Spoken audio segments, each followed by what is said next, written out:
Assalamualaikum warahmatullahi wabarakatuh. Semangat pagi, masih bersama Bu NS, Ibu Nursobah.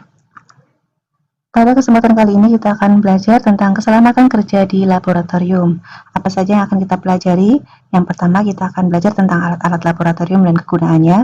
Kemudian yang kedua tentang bahan kimia, sifat dan simbolnya. Yang ketiga tentang penanganan sampah lab. Kemudian yang keempat tentang petunjuk dan larangan di laboratorium. Oke, langsung kita awali. Yang pertama kita akan belajar tentang alat-alat laboratorium. Ini beberapa alat yang sering kita gunakan ya. Yang pertama, kalian bisa lihat di sini tabung reaksi terbuat dari kaca di situ. Fungsinya untuk mereaksikan bahan kimia dan menyimpan larutan dengan volume yang sedikit. Kemudian yang sering kita gunakan lagi yaitu gelas beker atau beker gelas, bahasa Inggrisnya ya. Gunaannya untuk menampung dan mencampur bahan-bahan kimia. Yang ketiga sudah tidak asing lagi, ini pipet tetes. Gunanya tentu saja untuk mengambil larutan dalam volume yang sedikit. Kemudian berikutnya ada lagi yang sering digunakan yaitu gelas ukur. Biasanya siswa sering keliru antara gelas ukur dan beker gelas ya. Beker gelas ini walaupun ada ukurannya ya, 50 mili, 100 mili, 25 mili, tapi ini bukan alat untuk mengukur volume larutan ya. Ini hanya tempat menampung atau mencampur bahan kimia. Tapi kalau gelas ukur ini gunanya untuk mengukur volume larutan. Bentuknya memanjang semacam ini ya, lebih tinggi dibandingkan gelas beker. Kemudian berikutnya yang untuk mengukur lagi, ini namanya labu ukur. Ya, ini gunanya untuk membuat larutan dengan konsentrasi tertentu. Ini lebih teliti dibandingkan dengan gelas ukur tadi. Kemudian untuk mengaduk zat padat dalam pelarutan kita butuh pengaduk, biasanya terbuat dari kaca semacam ini. Kemudian ini rak tabung reaksi, fungsinya tentu saja untuk meletakkan tabung-tabung reaksi. Kemudian yang sering digunakan juga di lab ini pembakar spiritus. Ya, ini diisi dengan spiritus. Kemudian ada lagi corong kaca, fungsinya untuk menopang dan memindahkan larutan ke wadah biar tidak tumpah ya. Kemudian ada lagi yang namanya Erlenmeyer, ini untuk menampung dan mencampur bahan, biasa digunakan dalam proses yang namanya titrasi. Ini nanti dipelajari di kelas 11.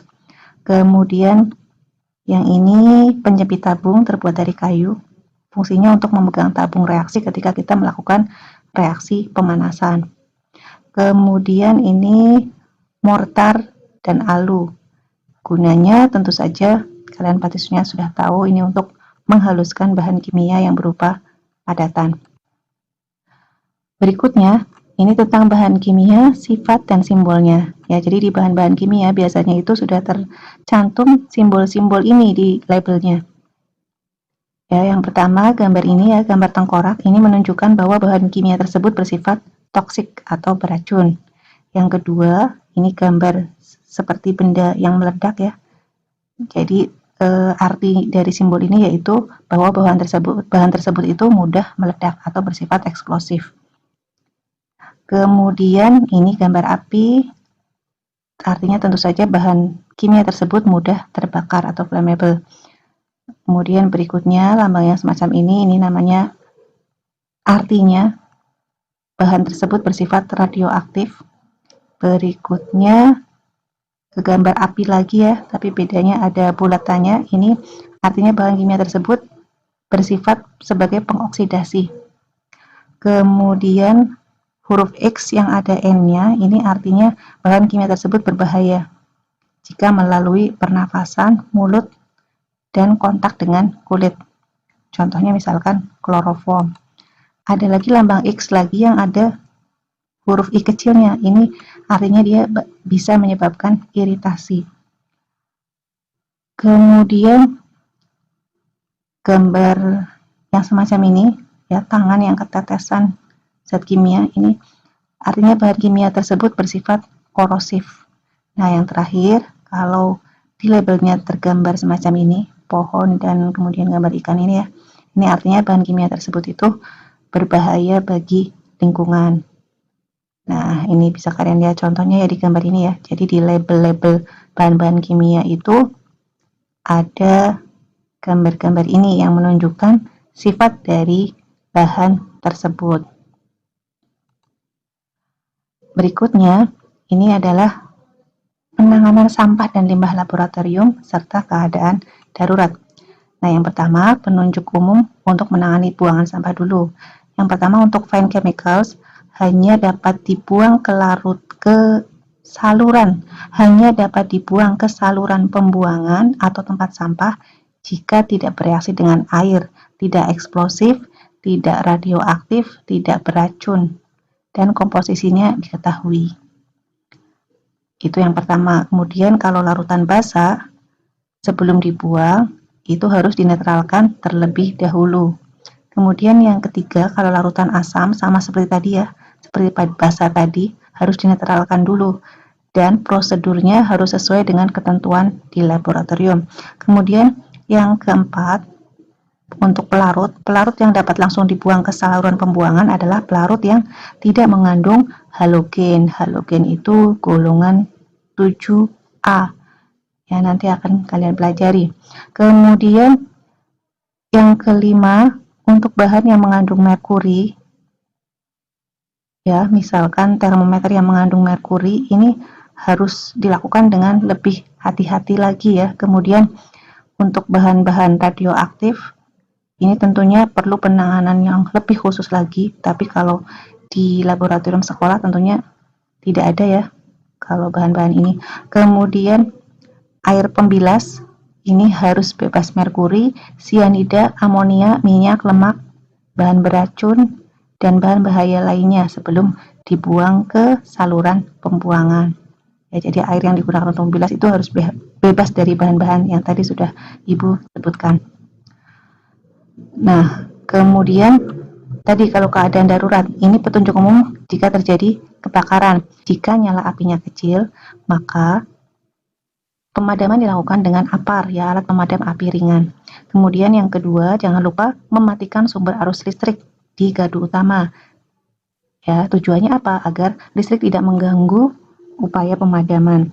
Kemudian yang ketiga, api harus dilokalisasi agar tidak merembet, terutama ke bahan-bahan kimia lain yang mudah terbakar. Kemudian yang keempat, jika apinya membesar, ya langsung panggil pemadam kebakaran aja. Kemudian yang kelima, tetap tenang dalam menangani kebakaran dan tidak mengambil tindakan yang kira-kira dapat membahayakan diri sendiri maupun orang lain.